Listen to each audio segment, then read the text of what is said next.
Bom dia, a graça e a paz do Senhor Jesus. Hoje veremos o Salmo de número 52, a condenação do ímpio.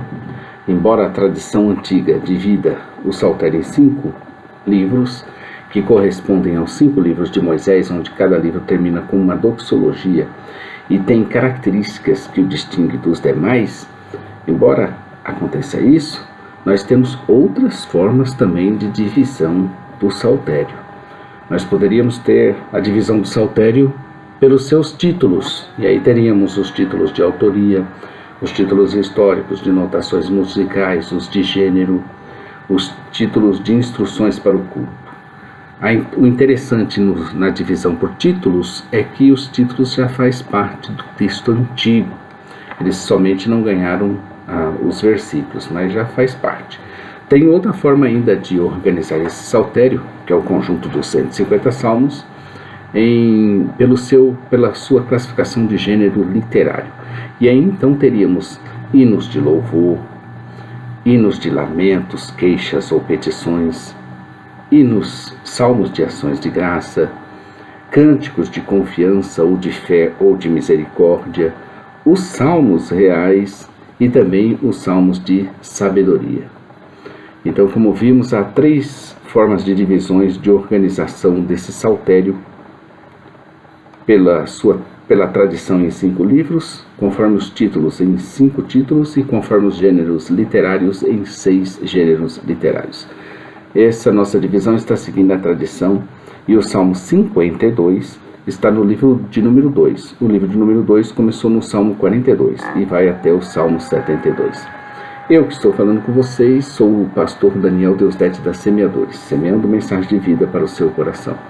Todos os dias estamos aqui com uma palavra de Deus de edificação, de exortação, de louvor e de adoração ao Senhor, Deus, Criador, sustentador e mantenedor da vida, ao Deus provedor. Estamos aqui levando essas reflexões desde 21 de abril de 2016, e quando iniciamos com Gênesis 1, e estaremos aqui até 23 de julho de 2019, quando concluiremos com Apocalipse 22, 21. Serão exatos 3 anos, 3 meses e 3 dias. Conforme o número de capítulos da Bíblia, 1189 serão os dias que estaremos aqui. Então, abra aí a sua Bíblia, por favor, nesse Salmo de número 52 e nos acompanhe na sua leitura. Melhor ainda, faça uma leitura prévia antes de nos ouvir. No título do Salmo, vemos que este Salmo foi composto por Davi pela ocasião da morte dos sacerdotes. Davi havia derrotado Golias e por isso tinha sido aclamado, o que despertou a inveja de Saul, que passou a querer matá-lo. Davi estava fugindo de Saul. A dica foi de Jonatas, filho de Saul, devido ao seu temor a Deus.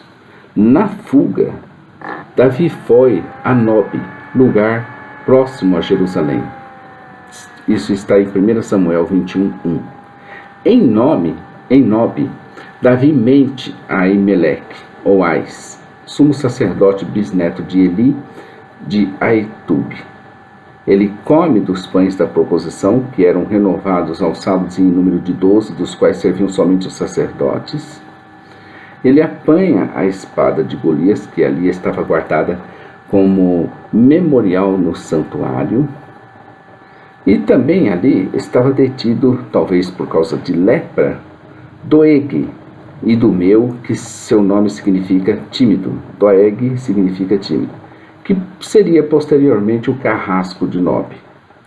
De Nob ele vai para Gate, com medo de Aquis. Ele se fez passar por doido diante do rei dos filisteus em Gate.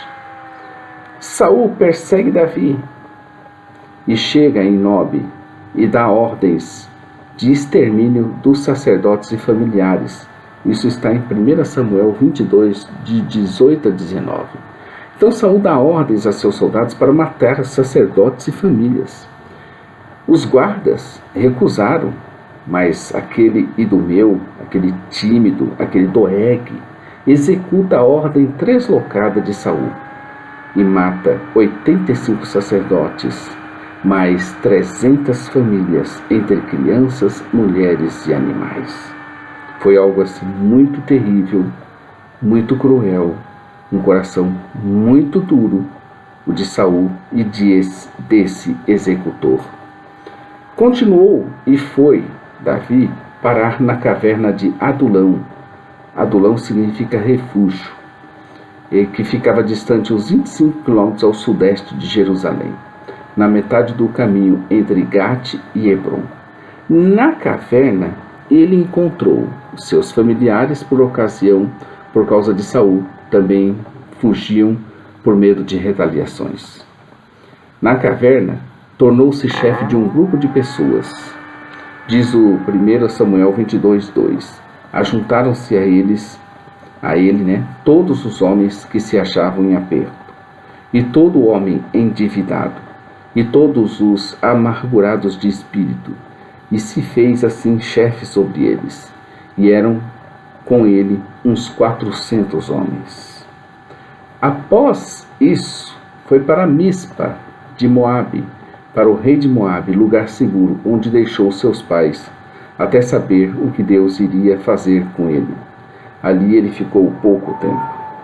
O profeta Gade, porém, lhe disse para sair daquele lugar seguro e ir para Judá, e ele foi. Em resumo, Davi fugia, estava cansado, estava com fome, estava com medo, ele tinha mentido, ele se fez de louco, e ainda lhe pesava em seu coração a culpa da morte dos sacerdotes. Ali estava o homem segundo o coração de Deus, dentro de uma caverna. Foi ali naquela caverna que ele escreve este Salmo de número 52. E também ali naquela caverna ele escreve o Salmo de número 142, que teremos a oportunidade de ver um pouco mais adiante. Foi ali onde Deus falara com ele, e também, ainda hoje, mais de 3.000 anos após, fala também conosco. No comentário de Calvino, ele também explica isso, abre aspas na fala dele. Este salmo foi composto por Davi no momento em que a morte de Abimeleque e os outros sacerdotes se espalharam pelo temor universal entre as pessoas, indispondo-as por emprestar qualquer semblante à sua causa. E quando Doeg estava triunfando na questão bem-sucedida de sua informação. Apoiado mesmo nessas circunstâncias pela influência elevada da fé, ele inventa contra a cruel traição desse informante sem princípios e se encoraja pelo reflexo que Deus, que é juiz do céu, reivindicará os interesses de como temê-lo e punir o orgulho dos ímpios. Para o cantor-chefe, um salmo de Davi para a instrução, quando Doeg, o edomita, veio e contou a Saul, e disse-lhe que Davi havia entrado na casa de Abimeleque. Já tive a ocasião de observar, continua a fala de Calvino, o termo masquil é estritamente afixado aos salmos em que Davi faz menção de ter sido castigado por Deus, ou pelo menos admoestado por algumas espécies de aflição, enviado como a vara do professor para administrar a correção. Disto, temos exemplo no Salmo 32 e 42, como escrito acima do Salmo 45. Seu significado é pouco diferente. Lá, parece projetado para intimar o leitor que a música, apesar de respirar de amor, não pretendia agradar um mero gosto despreocupado, mas descreve o casamento espiritual de Cristo com a sua igreja. Nos seguintes salmos, o termo admite ser entendido como instrução significante, mas particularmente como resultado de correção. E Davi, ao empregá-lo, evidentemente insinuaria que ele estava submetido a julgamentos peculiares nesse momento, para instruí-lo no dever de colocar uma confiança absoluta em Deus. A parcela da história a que se refere o salmo é bem conhecida. Quando Davi fugiu para Abimeleque em Nob, obteve provisões e a espada de Golias das mãos daquele sacerdote, tendo escondido dele o perigo real em que ele estava, e fingiu que estava executando um negócio secreto e importante do rei. Doeg, chefe dos pastores do rei, tendo transmitido a informação a Saul na expectativa de uma recompensa, era um meio de tirar a raiva do tirano. não só sobre aquele indivíduo inocente, mas o sacerdócio inteiro. O exemplo sangrento que foi feito assim deve ser dissuadido. O povo deve ter dissuadido o povo de se estender a Davi até os escritórios mais comuns da humanidade, e todas as vias de alívio pareciam presas a um miserável exílio. Como Doeg triunfou no sucesso de seu crime, outros podem ser tentados pela recompensa que recebeu para mediar a ruína de Davi. O encontramos nesse salmo animando a sua alma com consolações divinas e desafiando seus inimigos com a audácia da sua conduta. O fato que, fecha aspas na fala de Calvino, o fato que essa perseguição cruel por parte de Saul tinha o objetivo de intimidar os outros a não seguirem Davi, ou a querer demonstrar que ele era o rei, que ele era a autoridade e que ele devia ser temido e não Davi. Esse era o objetivo maligno de Saul, que nunca, em momento algum, foi um homem de Deus. Pelo contrário, teve um coração ruim, egoísta, medroso, tímido, covarde. Esse Saul, apesar da sua estatura, que ele era bem alto, e apesar de tudo, era uma péssima figura, um péssimo exemplo. Uma pessoa covarde, que só olhava para o seu umbigo. O Salmo 52, o verso 1 diz: Por que te glorias na maldade, ó homem poderoso? Pois a bondade de Deus dura para sempre. Isso aqui está endereçado diretamente para Saul. Continua sua fala. A tua língua urde planos de destruição, é qual navalha afiada, ó praticador de enganos. Amas o mal antes que o bem, preferes mentir a falar retamente. Amas todas as palavras devoradoras, ó língua fraudulenta. Também Deus te destruirás para sempre, há de arrebatar-te e arrancar-te da tua tenda e te extirpará da terra dos viventes. Os justos hão de ver tudo isso, temerão e se rirão dele, dizendo: Eis o homem que não fazia de Deus a sua fortaleza, antes confiava na abundância dos seus próprios bens e na perversidade se fortalecia. Obviamente que ele está falando também de Doeg aqui. Quanto a mim, porém, sou como oliveira verdejante na casa de Deus. Confio na misericórdia de Deus para todo sempre. Verso 9. Dar-te-ei graças para sempre, porque assim o fizeste, na presença dos teus fiéis. Esperarei no teu nome, porque é bom. A palavra de Deus é clara neste salmo ao apontar para um tempo futuro, onde Deus intervirá na história do homem para julgá-lo e fazer justiça.